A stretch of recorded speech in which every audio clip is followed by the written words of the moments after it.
Eh, Buenos días con todos. Vamos a hablar ahora de patología de intestino delgado. Patología de intestino delgado, lo que tenemos que hablar es acerca de obstrucción. Obstrucción intestinal se define como la detención completa y persistente del tránsito, no solo de las heces, sino también de los gases en un segmento de intestino. ¿Ok?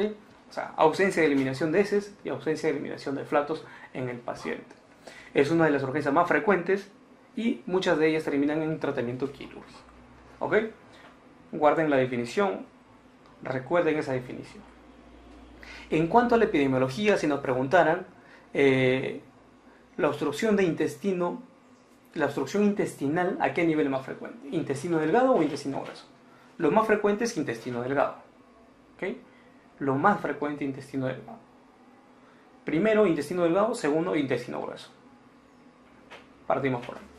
Ahora, ¿y cuál es la causa más frecuente de obstrucción de intestino delgado? ¿Y cuál es la causa más frecuente de obstrucción de intestino grueso? ¿Sí? Vamos planteando eso. Entonces, las causas más frecuentes son la obstrucción intestinal. Si un paciente tiene antecedente de cirugías, lo más frecuente es que sea una brida y adherencia. Bridas y adherencias postoperatorias es la causa más frecuente de obstrucción intestinal en pacientes con antecedente quirúrgico abdominal. ¿Ya?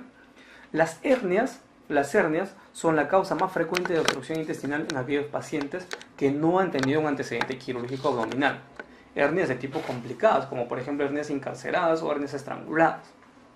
Los tumores también son una causa de obstrucción intestinal, pero no son las más frecuentes. ¿Ok? Entonces decimos, el nivel más frecuente de obstrucción intestinal está a nivel del segmento de intestino delgado. Entonces acá traigo una tabla en la cual ustedes pueden ver la causa más frecuente de obstrucción intestinal según el rango de edad. Si es un paciente un recién nacido, la causa más frecuente viene a ser el hilio meconiano. Ténganlo en cuenta. Lo pueden preguntar en pediatría, lo pueden preguntar en el bloque de cirugía general. Causa más frecuente de obstrucción al recién nacido, hilio meconiano. En el lactante es la invaginación intestinal, entre los 3 meses y 6 años, ¿verdad? Los heces en jalea de grosella, lo típico, lo van a ver en pediatría. En adultos que tienen antecedentes de cirugías abdominales, las bridas o adherencias.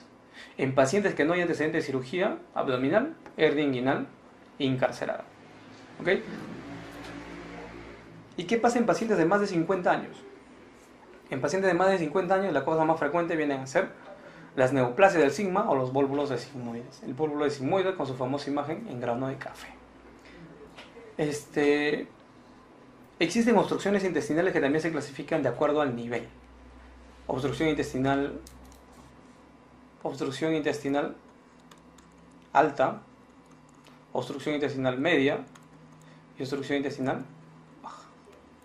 Alta es hasta el ángulo de Treitz. Media es desde el ángulo de Treitz hasta la válvula ileocecal. Baja es desde la válvula ileocecal hasta el ano. ¿Ok?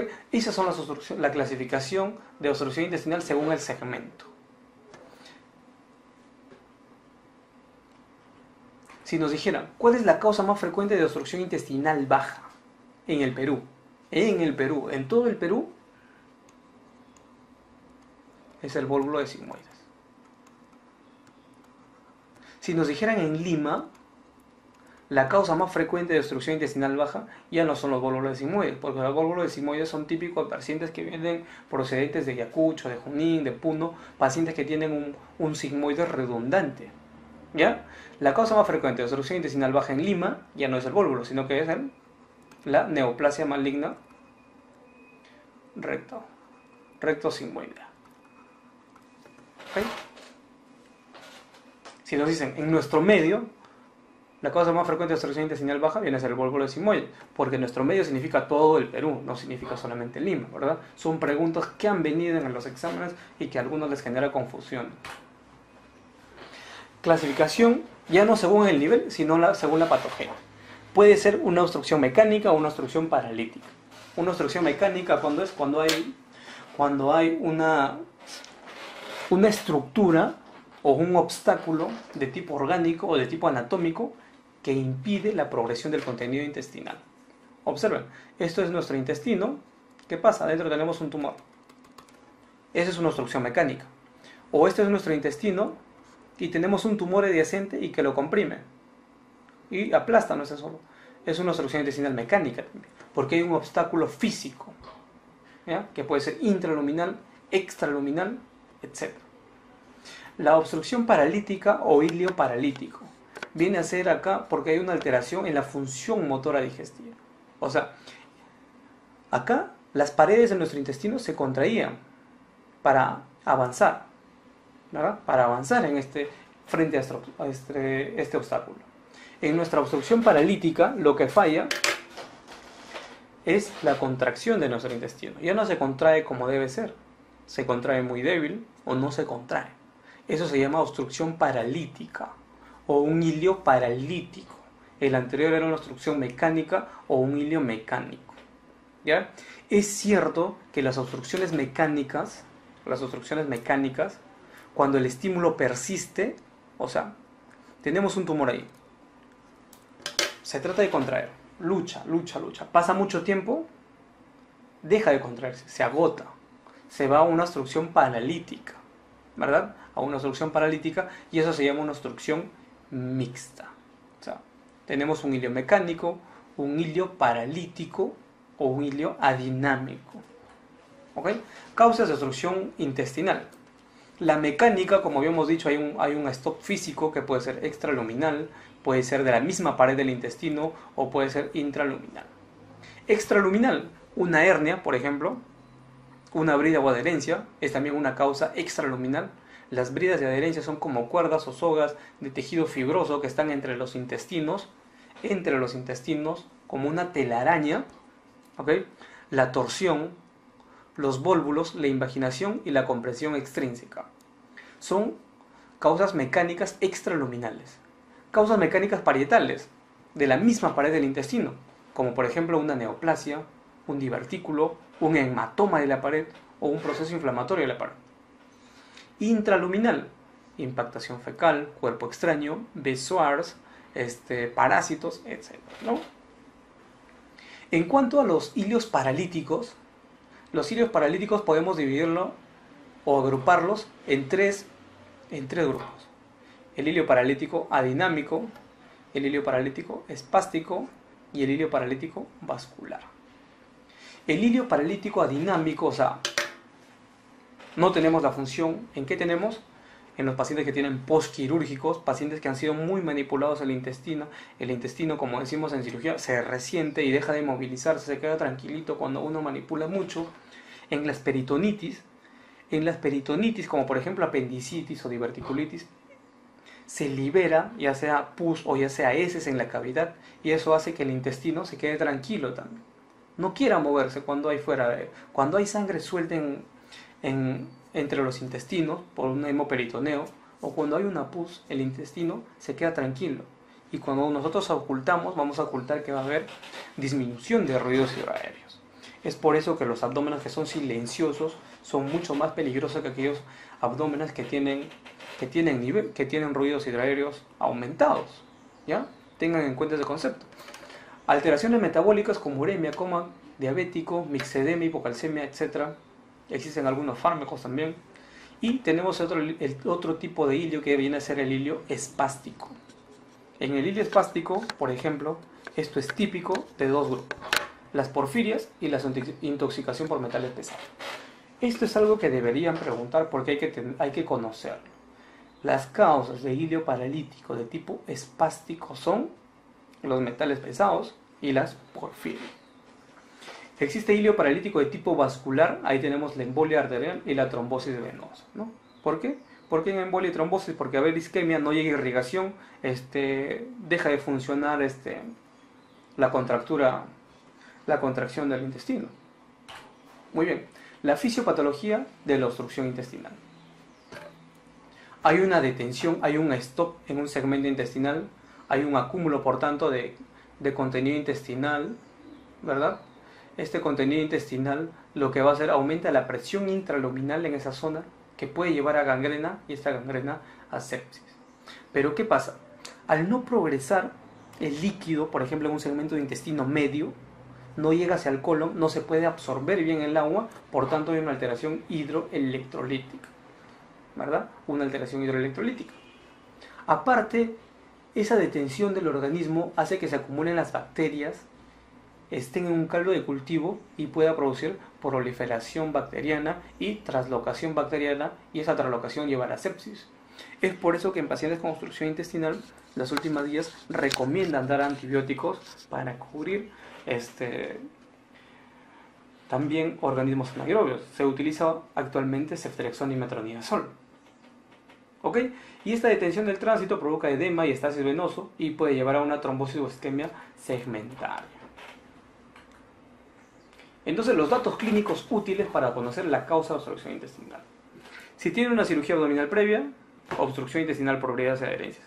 Si tiene una hernia inguinal o crural, estrangulación o encarcelación de la hernia. Si tiene cambios en el hábito intestinal, pacientes que inicialmente hacían sus deposiciones formadas, cilíndricas, pasa un tiempo y vienen y dicen, tengo unas heces acintadas, hay que pensar en un cáncer de colon.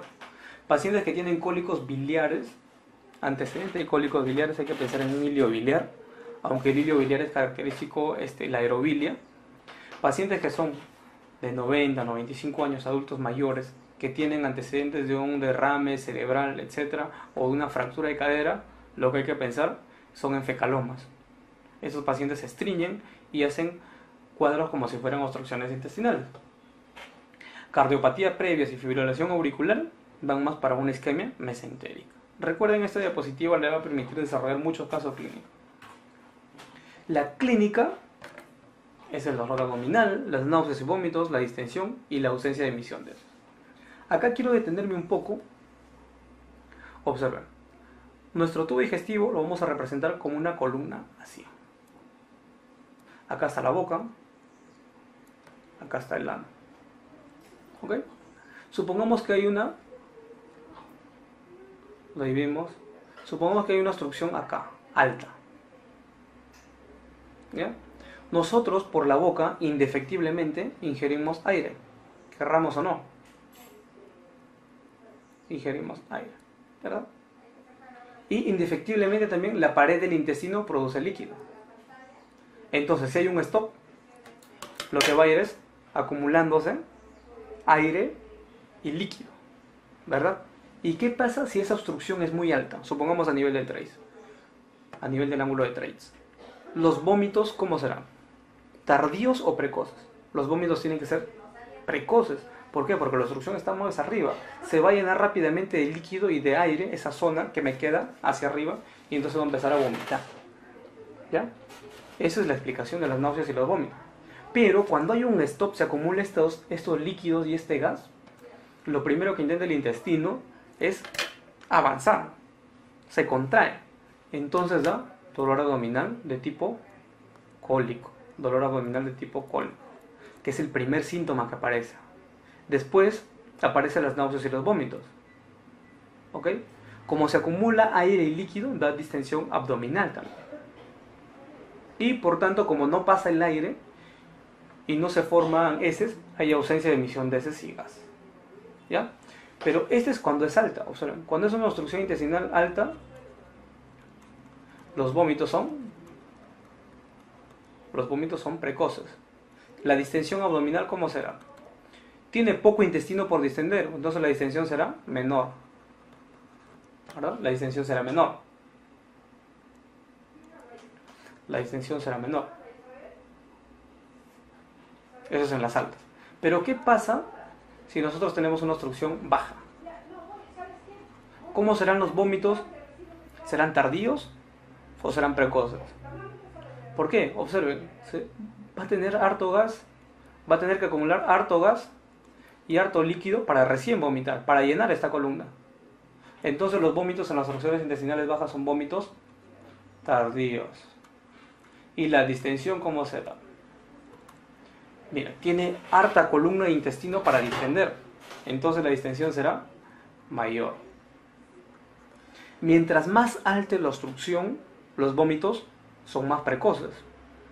Y mientras más alta es la obstrucción, la distensión es menor. O incluso la obstrucción es localizada.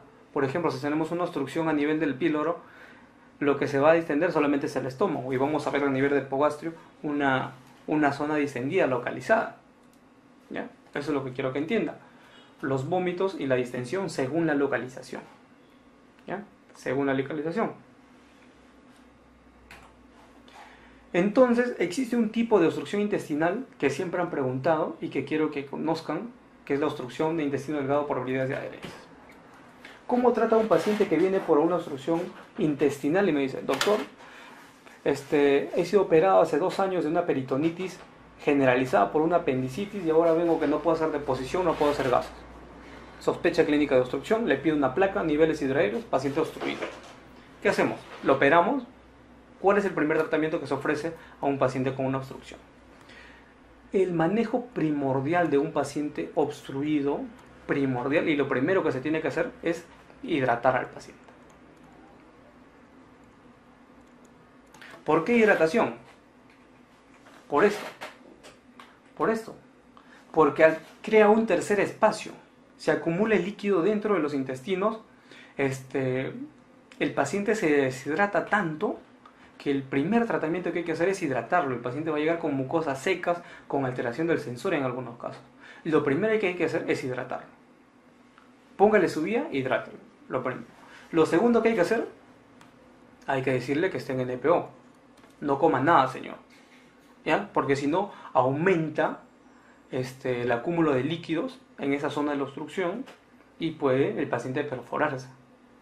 Y otro, lo que hay que hacer es ponerle sonda nasogástrica. Sonda nasogástrica para descomprimir ese intestino. ¿Ya? Entonces ya viene una pregunta de un examen anterior y nos decía cuál es el primer tratamiento que se ofrece a un paciente con obstrucción intestinal. El primer tratamiento que se ofrece es un manejo médico. El de acá es un manejo, se llama manejo médico o manejo no quirúrgico o manejo conservador. ¿Ya? Manejo médico, manejo no quirúrgico, manejo no conservador. ¿Ok? Si nos dicen de esas tres, ¿cuál es la primera y la primordial? La hidratación. Entonces, ¿qué hacemos? A este paciente que tenía bridas y adherencias, le damos este tratamiento. La mayoría de pacientes a las 72 horas resuelven. El 60-70% de pacientes con obstrucción intestinal por bridas y adherencias resuelven a las 72 horas. ¿Ok? Es por eso que una vez diagnosticada una obstrucción intestinal por vías y adherencias, que eso lo hacemos preguntando al paciente y tomándole una radiografía de abdomen, en el cual vamos a ver múltiples niveles hidroaéreos, distensión de intestino delgado y que no haya presencia de gas en el colon o en el recto. ¿Okay? Entonces, vamos a ver. Si es un paciente que tiene una obstrucción intestinal por bridas y adherencias, lo primero que hay que hacer, hidratación, sonda nasogástrica, NPO y examinar al paciente. Obviamente hay que examinar al paciente. Examinamos al paciente, no hay signos de peritonitis o no hay signos de estrangulación. En el paciente. Hay que darle tratamiento conservador, tratamiento médico. Pero ¿qué pasa si nuestro paciente tiene síntomas de estrangulación o de peritonitis? O que no resuelve esa obstrucción intestinal a pesar de 72 horas con NPO, sonda y hidratación. Hay que operarlo. Hay que hacerle una laparotomía exploratoria. Hablamos sobre este tema porque ya había una pregunta y decían un paciente de tantos años que tiene una obstrucción intestinal por bridas y adherencias. ¿Cuál es el primer tratamiento que se ofrece? Es el tratamiento conservador, NPO, hidratación sonda nasogástrica. Pero ¿qué pasa si nos dicen que a los 3 días con sonda nasogástrica no mejora? ¿Cuál es el tratamiento de elección? El tratamiento de elección es quirúrgico. ¿Ya? ¿O cuáles son otras indicaciones para una operación? Persistencia de hilio, más de 72 horas, que por la sonda nasogástrica salga más de 500 mililitros, 3 días, que tenga una leucocitosis mayor a 10.000 o que tenga líquido libre en alguna tomografía computarizada. ¿Ya? Son indicaciones de tratamiento quirúrgico en la obstrucción intestinal por bridas o adherencias. Muy bien, pasamos a apendicitis. Apendicitis, como ustedes recuerdan, el grupo etario más afectado son los pacientes adolescentes y adultos tempranos, los más frecuentes en varón que en mujeres. La posición más frecuente del apéndice viene a ser la posición retrocecal, ¿ya? El diagnóstico es clínico en el 80% de los casos y hay que apoyarse de una imagen. La imagen de elección es la ecografía, ¿verdad? En cuanto a la etiología de la apendicitis viene a ser la obstrucción de la luz apendicular. Esta obstrucción puede hacerse en pacientes jóvenes, es por hiperplasia de las amígdalas de Rux o hiperplasia de los folículos linfoides de ese nivel, y en pacientes adultos, esa obstrucción, como pacientes adultos ya tienen cierta atrofia de los linfáticos, así como se nos atrofia las amígdalas, también se nos atrofia la zona de los linfáticos a nivel del apéndice. La causa más frecuente de obstrucción ya no es hiperplasia, ¿no? Sino que vienen a ser los fecalitos o apendicolitos. ¿Ok? Entonces, si nos preguntaran la causa o la etiopatogenia más frecuente de apendicitis aguda, viene a ser la hiperplasia de las amígdalas de Rux. Si nos dijeran en adultos, lo más frecuente vienen a ser los fecalitos. Acá tenemos todas las posiciones posibles o probables de una apendicitis. Recuerden que la base del apéndice es constante y se ubica en la unión de las tres cintillas anterior, mediana y posterior, ¿verdad? A nivel de esas tres cintillas, y la posición que puede adoptar son diversas. La retrocecal, observen acá, la retrocecal, que es la más frecuente, la posición más frecuente. Luego la otra más frecuente viene a ser la posición pélvica, la segunda más frecuente viene a ser la posición pélvica, y otras raras como son la subcecal, la paracecal, la promontórica y la ilial posterior y la ilial anterior, o preilial y posilial. ¿Ok? Entonces, la más frecuente viene a ser la retrocecal, seguida por la pelviana en un 31%. Otras más raras, las más raras probablemente son la postilial y la promontórica. ¿Okay? Esta viene a ser la posición del apéndice en una posición pélvica, y esta viene a ser la irrigación. La arteria que la irriga viene a ser la arteria apendicular, que es rama de la arteria iliocólica. Rama de la arteria iliocólica, la arteria apendicular. Y observen la disposición de esta arteria. Se encuentra en el lado medial del meso, que es importante cuando uno haga apendicectomía. El éxito de la apendicectomía está en electrofulgurar esta arteria. Lo demás es un meso con un vasos muy pequeñitos o casi avascular. Apendicitis, entonces, ¿no? La causa más frecuente, hipertrofia de las amígdalas de Rux. En todo el grupo etario. En todos los grupos etarios, digamos, si nos dijeran la causa más frecuente de apendicitis, así sin más, hipertrofia de las amígdalas de Rux. Si nos dijeran la causa más frecuente de apendicitis en adultos, ya no son las amígdalas de Rux, vienen a ser los fecalitos o apendicolitos. El síntoma más frecuente que le acompaña es la anorexia. El primer síntoma y el más frecuente es la anorexia o hiporexia. En cuanto a los síntomas de la apendicitis, tiene una secuencia clásica, que acá en la academia lo hemos llamado la secuencia ADN, A de anorexia, D de dolor y N de náuseas o vómitos. ¿Por qué? Porque es una secuencia. Si se invierte esta secuencia, ya nos hace dudar en el diagnóstico, como dice ahí. En apendicitis aguda, el vómito, cuando está presente, tiene que ser posterior al dolor, por fisiopatología. Cuando el vómito precede al dolor abdominal, suele dudarse ya del diagnóstico y pensar en cuadros inflamatorios de otro tipo, ¿no? En cuanto a las fases, tenemos 4 fases que vienen a ser la fase congestiva o catarral, que vienen a ser las primeras 3 a 4 horas. La fase supurada o flemonosa, en el cual ya el interior del apéndice provoca pus, ¿no? La fase 3, que es la fase gangrenada o la fase necrótica, y por último la fase perforada.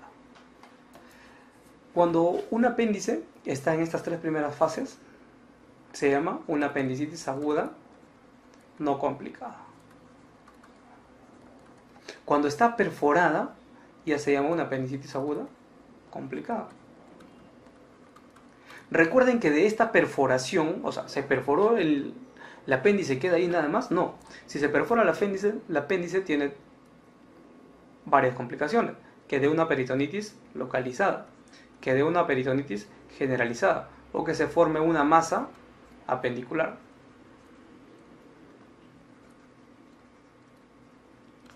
Esa masa apendicular puede ser de dos tipos. Puede ser un absceso apendicular o puede ser un plastrón apendicular. ¿Ok?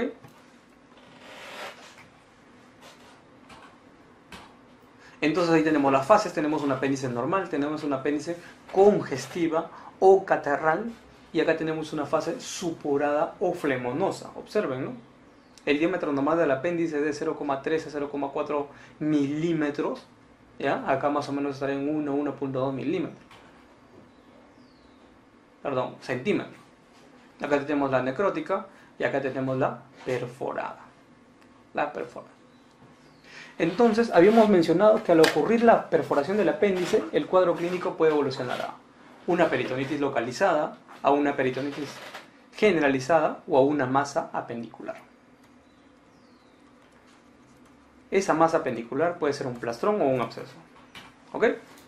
Entonces mencionamos apendicitis aguda no complicada, apendicitis aguda complicada. ¿Cuándo es complicada? Cuando ya se perfora.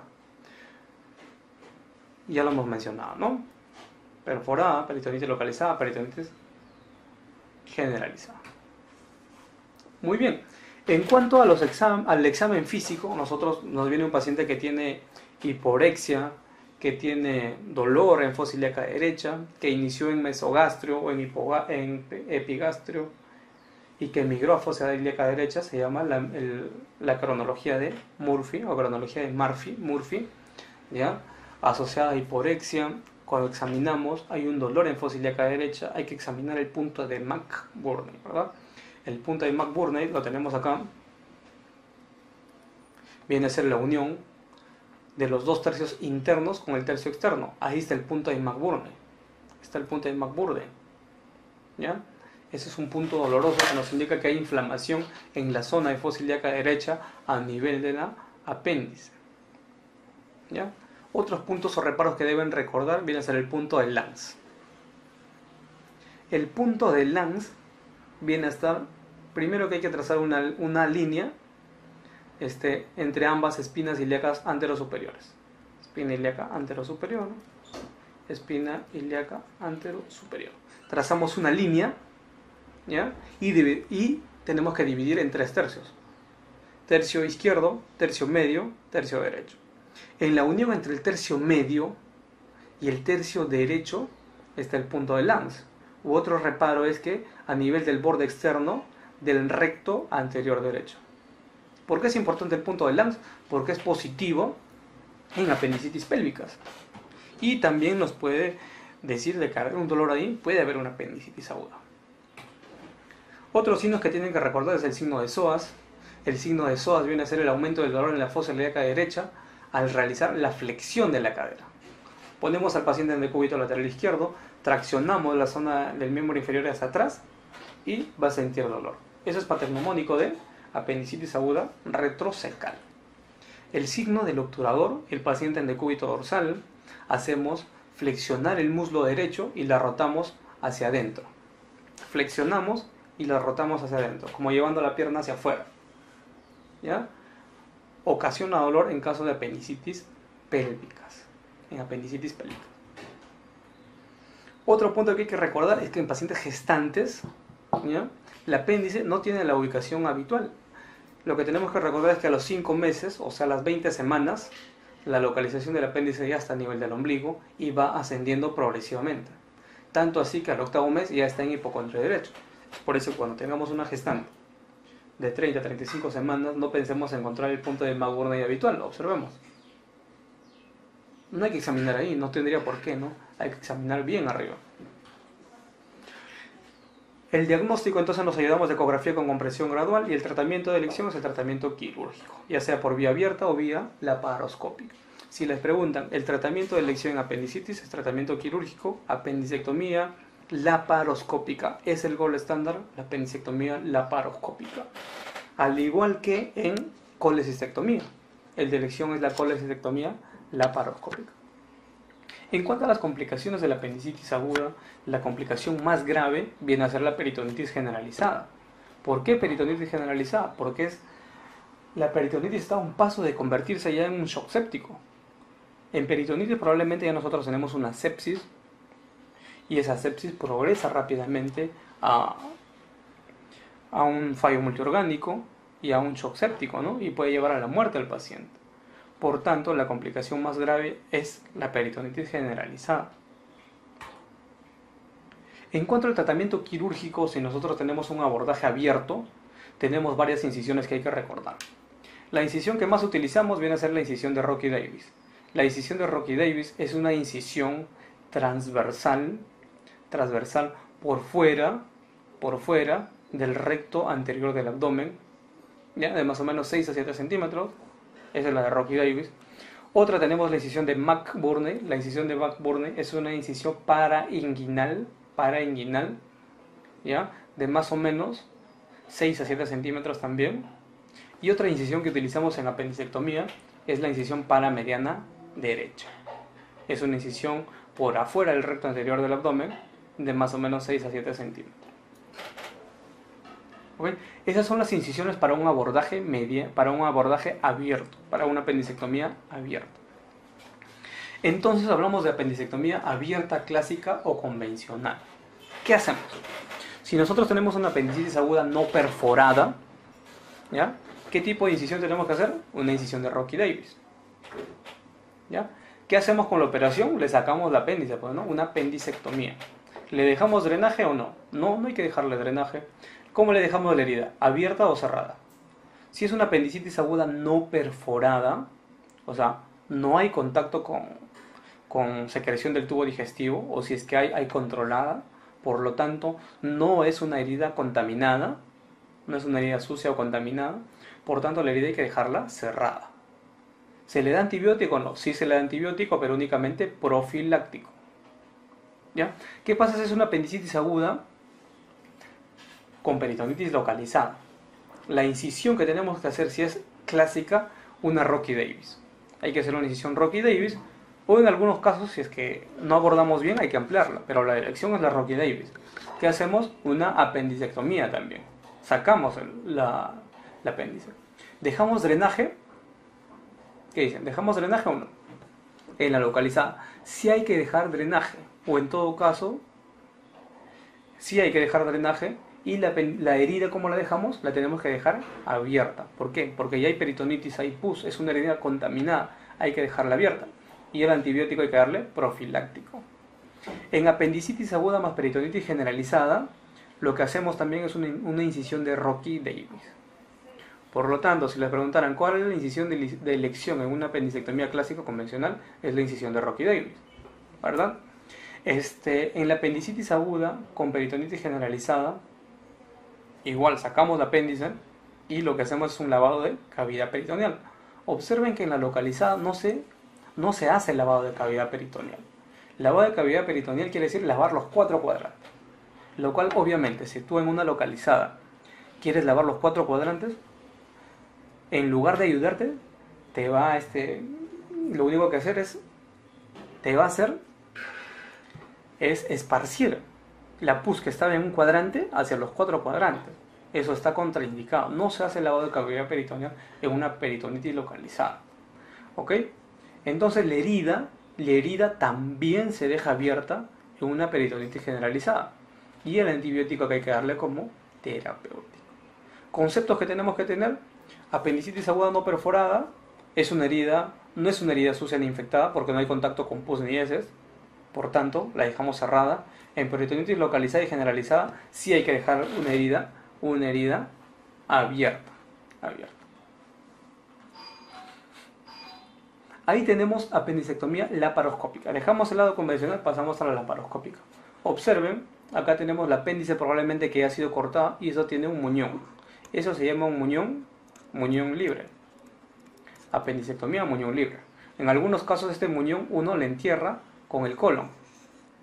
El colon lo levanta y lo tapa. Entonces eso se llama apendicectomía con enterramiento del muñón. Entonces, apendicitis aguda, tratamiento.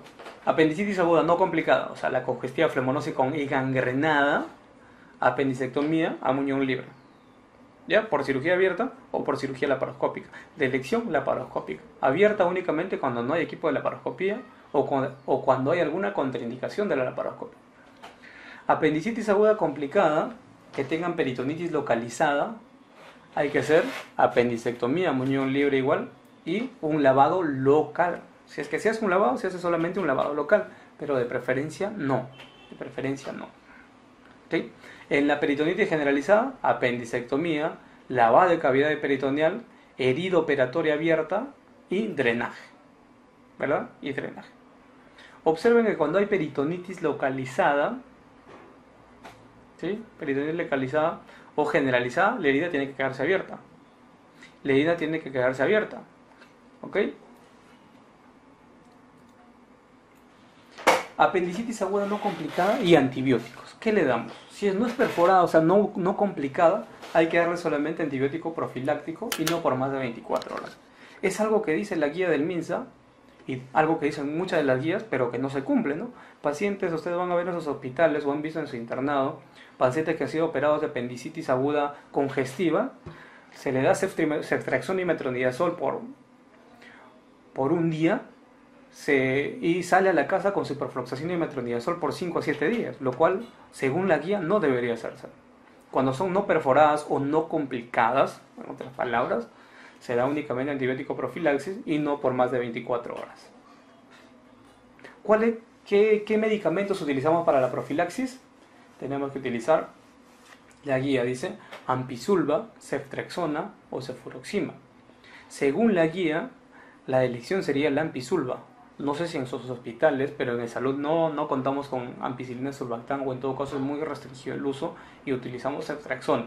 Pero si les preguntaran y está ampicilina sulbactam, tienen que elegirla. Es la de elección. 1,5 gramos endovenosa preoperatoriamente, desde 1 hora antes de la cirugía.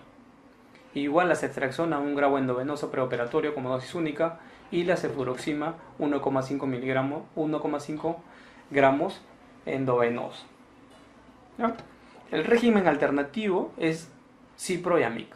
Esto es para profilaxis en pacientes que tienen apendicitis aguda no complicada o no perforada. En apendicitis aguda complicada o perforada, ¿qué hacemos? Tenemos un paciente que tiene una apendicitis aguda perforada y tiene una peritonitis localizada. Muy bien, se operó, le sacamos el apéndice, le dejamos su trencito, le dejamos la herida abierta. ¿Qué hacemos?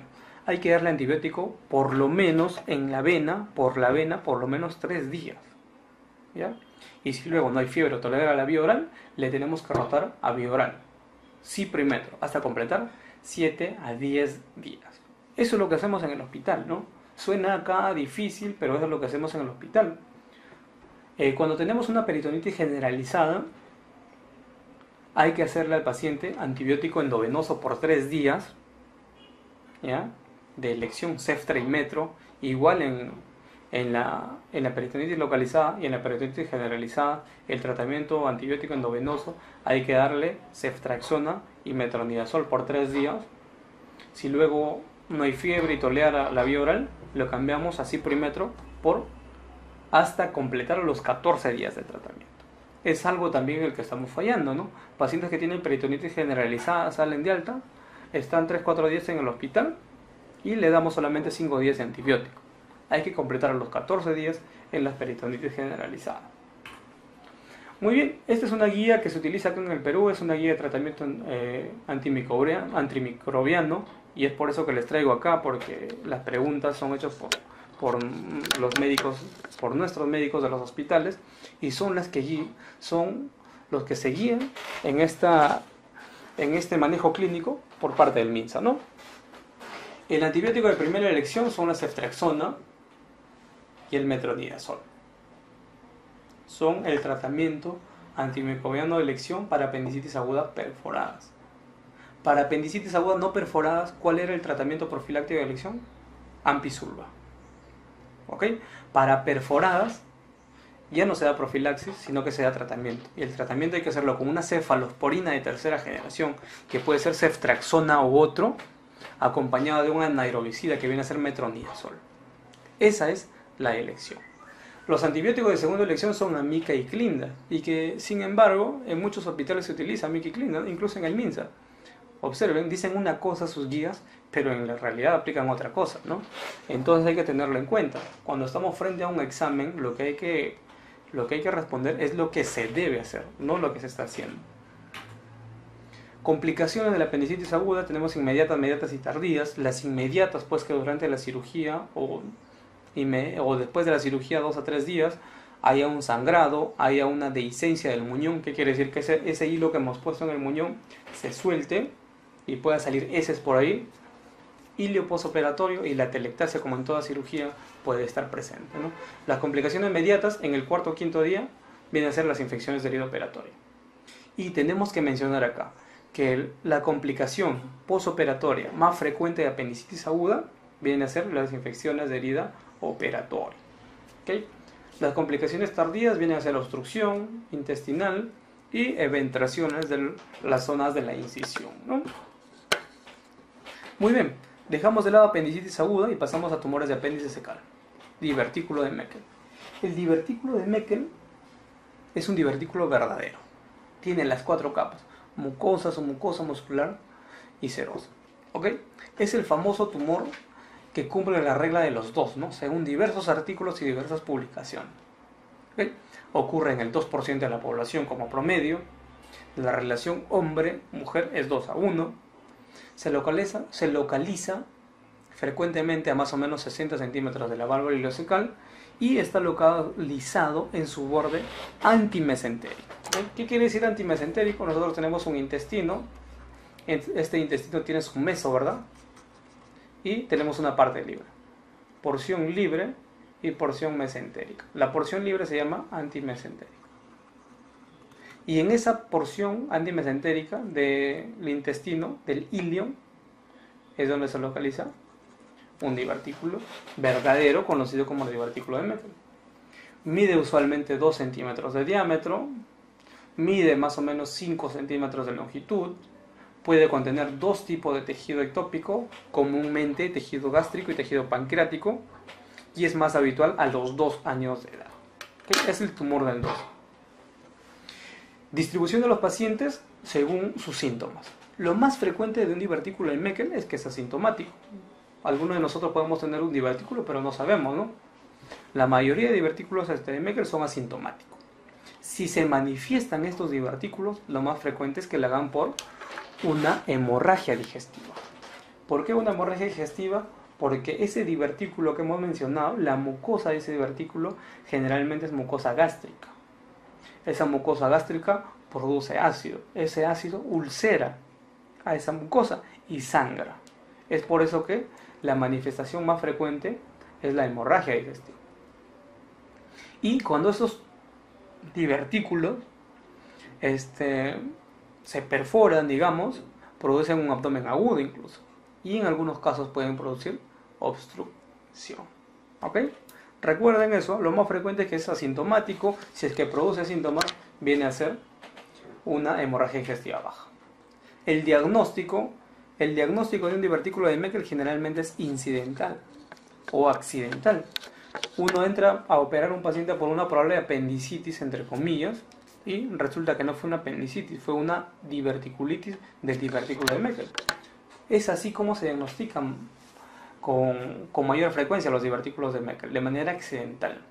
Pero si nosotros sospecháramos que un paciente tiene un divertículo de Meckel porque tiene un dolor crónico y tiene una hemorragia digestiva, lo que hay que pedirle es una gamografía con tecnesio. Es la mejor prueba para diagnosticar un divertículo de Meckel. El tratamiento del divertículo de Meckel, lo que hay que hacer es hacer una diverticulectomía simple o una resección ileal. ¿Qué quiere decir?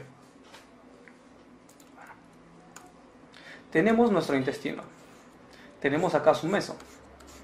¿Verdad? Se va hacia la raíz del meso. Y tenemos un borde libre. En este borde libre se encuentra un divertículo de Meckel. Más o menos de 2 centímetros de diámetro, 5 centímetros de longitud. ¿Qué hacemos? Si El diámetro es pequeño, lo que podemos hacer es sacar esto y cerrar estos bordes con una sutura, ¿no? Que lo afrontemos. Pero si es muy grande, lo que tenemos que hacer es una resección segmentaria ileal. Entonces el tratamiento viene a ser una diverticulectomía simple, o sea, sacar solamente el divertículo y cerrar. O si es muy grande, hay que hacer una resección segmentaria y una anastomosis de los cabos. Tumores de apéndice cecal, pasamos a otro tema. El benigno más frecuente viene a ser el mucocele, el maligno más frecuente viene a ser el carcinoide. ¿Ok? Lo que tenemos que hablar es del tumor carcinoide, que es un tumor neuroendocrino. Es el tumor neuroendocrino del aparato digestivo más frecuente. La localización más frecuente es el apéndice. Después de apéndice le sigue el ilion terminal. Ilion terminal. La malignidad sobre todo se da en aquellos que tengan más de 2 centímetros de diámetro y que estén localizados en intestino delgado y en bronquios. Es un tumor neuroendocrino que la principal sustancia que produce viene a ser la serotonina y es la que va a dar los síntomas. Cuando da síntomas, el tumor carcinoide generalmente ya llegó a hígado, dando metástasis hepáticas y da el famoso síndrome carcinoide. El síndrome carcinoide es un conjunto de signos y síntomas en el cual el más frecuente viene a ser la rubefacción facial o eritema facial. Por la serotonina puede dar también diarrea secretoria y también por la serotonina puede haber broncoespasmo. El diagnóstico de elección viene a ser el 5-HIIA, hidroxiindol acético, y no confundan, lo que hay que pedirlo es en orina. Entonces, ¿cómo tratamos un síndrome carcinoide? Ya sabemos diagnosticarlo, sabemos cuáles son los síntomas, cómo tratamos ese tumor. Entonces va a depender básicamente del tamaño. Y la localización. Si es un tumor de más de 2 centímetros, hemicolectomía derecha. ¿Ya? Por el alto riesgo de malignidad. En gastroenterología, un punto de corte viene a ser 2 centímetros. Pólipos de más de 2, malignos. Tumores carcinoides de más de 2, potencial de malignidad muy alto, por tanto hay que hacer una colectomía derecha. Si es menos de 1 centímetro, únicamente con la apendicectomía está curado. Si es más de 1 centímetro y menos de 2 centímetros, ahí es donde tenemos que ver la localización. Si está localizado en la punta o medio del apéndice, la apendicectomía la cura. Si está localizado en la base, o hay invasión de mesapéndice o hay metástasis, hay que hacer una colectomía derecha. Sacar todo el colon derecho. Observen que por culpa de un tumor carcinoide hay que sacar todo el colon derecho.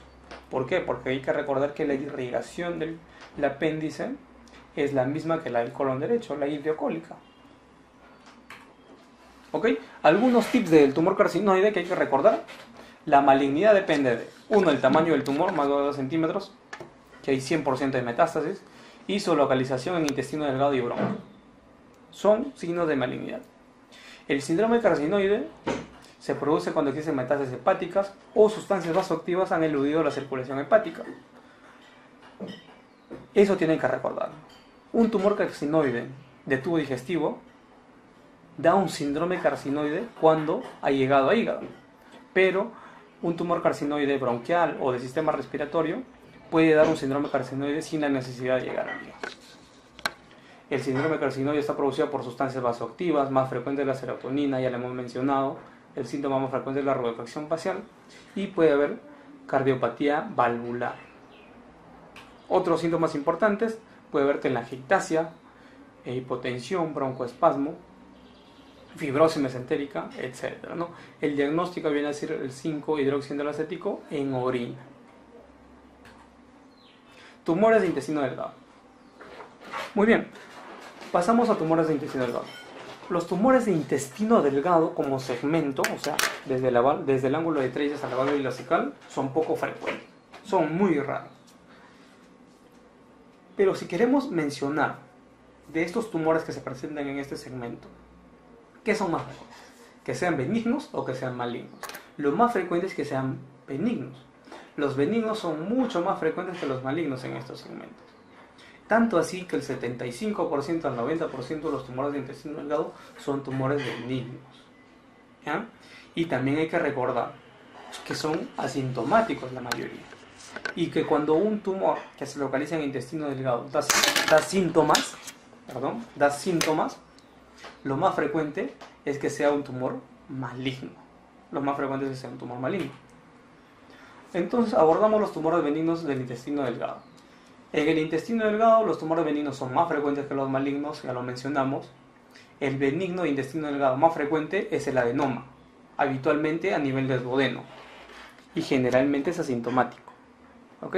Si no dicen el tumor benigno de intestino delgado más frecuente es el adenoma, ¿ya? Pero si nos dicen el tumor benigno más frecuente de intestino delgado y que dé síntomas, ese viene a ser el leiomioma. El leiomioma es el segundo tumor más frecuente. Tumores benignos de intestino delgado. Los tumores benignos son la causa más frecuente de intususcepción en el adulto. Intususcepción viene a ser el telescopaje de una porción de intestino sobre otra adyacente, ¿no? Tipo una invaginación intestinal. Tumores benignos de intestino delgado, el más frecuente es el adenoma.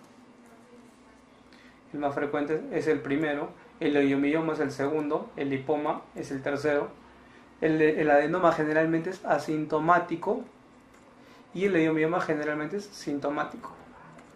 ¿Ok? Otros benignos raros son los amartomas, fibromas, angiomas. ¿Perdón? Entonces hablemos acerca del leiomioma. El leiomioma es el segundo tumor benigno más frecuente, puede estar localizado en duodeno, en intestino proximal o en intestino distal, ¿ya? Su incidencia es igual en ambos sexos y son diagnosticados usualmente en pacientes con edad avanzada. Generalmente se manifiesta por obstrucción intestinal o una hemorragia. Los lipomas, así como nos sale un lipoma en la espalda o en el abdomen, puede salir un lipoma a nivel de intestino delgado y responden o corresponden más o menos al 8 al 20% de los tumores de intestino delgado y están localizados principalmente en el ilio. Generalmente cuando se diagnostican son muy grandes, eso es lo típico, y son síntomas similares a otros tumores benignos del intestino delgado, básicamente obstrucción. Ahí tenemos un adenoma y tenemos un lipoma. Tumores malignos de intestino delgado, únicamente para mencionar que el tumor maligno más frecuente es el adenocarcinoma y está localizado generalmente a nivel de duodeno distal o yeyuno proximal. En esa transición, en esa zona, entre el duodeno distal y el yeyuno proximal, se ubica con más frecuente el adenocarcinoma. ¿Por qué? Porque son los más fáciles de diagnosticar. Porque uno hasta esa zona puede llegar con una endoscopía o con una enteroscopía, pero llegar hasta la zona media del intestino es bien difícil, ¿verdad? Es por eso que es más frecuente en esa zona. El segundo más frecuente es el linfoma intestinal, con sus dos estirpes, ¿no? Tanto la tipo B o la tipo T. La tipo B es la más frecuente. Y recuerden que el linfoma se puede presentar de dos formas: formando una masa focal o formando una infiltración difusa. Si forma una masa puede dar síntomas obstructivos y los pacientes pueden llegar con un cuadro de obstrucción, uno entra a operar y encuentra una masa en el ilio, lo reseca, lleva patología y es un linfoma. El diagnóstico y el tratamiento. El diagnóstico de elección es la cápsula endoscópica. ¿Okay? Los estudios con contraste nos pueden dar también un diagnóstico de sospecha, porque nos van a ver que el contraste en alguna zona no pasa como debe ser. ¿Okay? Y el tratamiento definitivo viene a ser las resecciones intestinales. Pasamos a otro bloque que son las enfermedades vasculares intestinales. Hablar de enfermedades vasculares intestinales, tenemos que hablar de las isquemias, ¿verdad? Las enfermedades vasculares intestinales pueden estar presentes a nivel de intestino delgado o de intestino grueso. Lo más frecuente es que sea a nivel de intestino grueso, la famosa colitis isquémica, en un 70 a 75%. Otro porcentaje es la isquemia mesentérica aguda, en un 25 a 30%. Otro, la isquemia mesentérica crónica, más rara aún, a un 5%. La isquemia focal segmentaria, en un 5%. La trombosis venosa mesentérica, que está incluida dentro de la isquemia mesentérica aguda. ¿Ok? Eso es en cuanto a las enfermedades vasculares intestinales. Si les preguntaran cuál de las enfermedades vasculares intestinales es la más frecuente, la colitis isquémica se las lleva de encuentro a todas. ¿Ya? ¿Ok? Entonces hay que recordar cuáles son las causas más frecuentes de una isquemia mesentérica aguda. Isquemia mesentérica aguda. La causa más frecuente es que venga un émbolo, no un trombo, sino un émbolo que sea disparado de nivel cardíaco. Los pacientes que tienen cardiopatías o pacientes que han sido operados, portadores de válvulas aórticas, protésicas, que son fibriladores crónicos, y muchos de ellos tienen trombos a nivel de aurícula, entonces en algún momento se descompensan y esos trombos se disparan, o sea, forman una embolia. Esa embolia, ese trombito llega hacia una zona de un vaso, obstruye esa zona del vaso y provoca que la zona que esté irrigada por ese vaso se isquemice, ¿no? Y esa es la causa más frecuente, en un 50%. Trombosis de la arteria mesentérica superior en un 10%, isquemia mesentérica no oclusiva en un 25%. Trombosis venosa mesentérica como venosa en un 10%. ¿Ok? Factores predisponentes a isquemia intestinal. Hemos mencionado que la embolia es la más frecuente, en un 55% de los casos tenemos que ver ciertos factores de riesgo. Pacientes que tienen arritmia cardíaca o fibrilación auricular, pacientes que tienen prótesis valvulares, pacientes que tienen antecedentes de infarto de miocardio recientes, embolismo previo, son factores de riesgo para una embolia intestinal. Trombosis, antecedentes de accidentes cerebrovasculares, edad avanzada, también en pacientes diabéticos, pacientes hipertensos y que tengan colesterol alto. Trombosis. Isquemia mesentérica no oclusiva, básicamente se dan en pacientes que tienen situaciones de hipovolemia. La hipovolemia es tan marcada que llega poca sangre a la zona del intestino y provoca que se haga una isquemia. En caso de shock cardiogénicos, shock hipovolémicos, insuficiencias aórticas, cirugías cardíacas o abdominales grandes. ¿Ok? Eso es en cuanto a la causa de la isquemia intestinal. Causa de trombosis mesentérica, como trombosis, existen básicamente los estados de hipercoagulabilidad, ¿no? Cuando hay mutación en los factores 5 del Leiden, cuando hay hiperfibrinogenemia, embarazo, trastornos hormonales o neoplasias. Básicamente en esos casos. Entonces vamos a hablar cuál es la evaluación diagnóstica y el manejo inicial del paciente con sospecha de isquemia intestinal. ¿Ok? Paciente con isquemia intestinal probablemente llega con un abdomen doloroso, con una clínica de una obstrucción intestinal. Lo que hay que pedir es una radiografía simple de abdomen. Radiografía simple de abdomen. ¿Tiene historia de coagulopatía o trombos? Hay que preguntarnos si la historia es sí o si la respuesta es sí o si la respuesta es no. Si la respuesta es no, hay que examinar al paciente y ver si hay signos de trombosis, si hay signos de peritonitis. Si hay signos de peritonitis, va directo a cirugía. Si no hay signos de peritonitis, hay que estudiarlo y tomarle una angiotomografía. Si esa angiotomografía nos dice que es una embolia arterial, hay que entrar a operarlo. ¿Ok? Y pacientes que tienen una sospecha clínica de una isquemia mesentérica y que nosotros sospechamos de que sea una trombosis venosa, hay que pedirle una tomografía. La tomografía con contraste nos va a diagnosticar básicamente trombosis venosa, más no trombosis, más no embolia arterial. ¿Okay?